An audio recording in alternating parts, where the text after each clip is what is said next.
একদিন এক চতুর শিয়াল নদীর ধারে হাঁটছিল। হঠাৎ সে দেখল নদীর পাড়ে এক বিশাল কুমির রোদ পোহাচ্ছে। কুমিরটি খুব ক্ষুধার্ত ছিল এবং সুযোগের অপেক্ষায় ছিল কাউকে ধরার। কুমির গম্ভীর গলায় বলল, ওহে শিয়াল, নদী পার হতে চাও নাকি? আমি সাহায্য করতে পারি।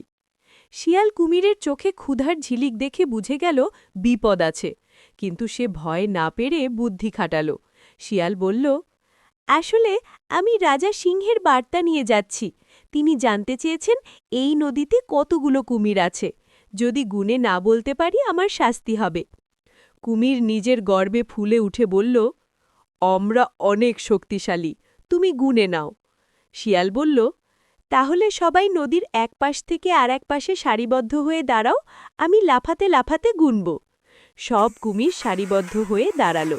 শিয়াল এক কুমিরের পিঠ থেকে আর এক কুমিরের পিঠে লাফাতে লাগল আর গুনতে লাগল, 1, 2, 3। নদী পার হয়ে গেলে শিয়াল হেসে বলল, ধন্যবাদ কুমির বন্ধু, রাজা সিংহকে সংখ্যা জানাতে পারব।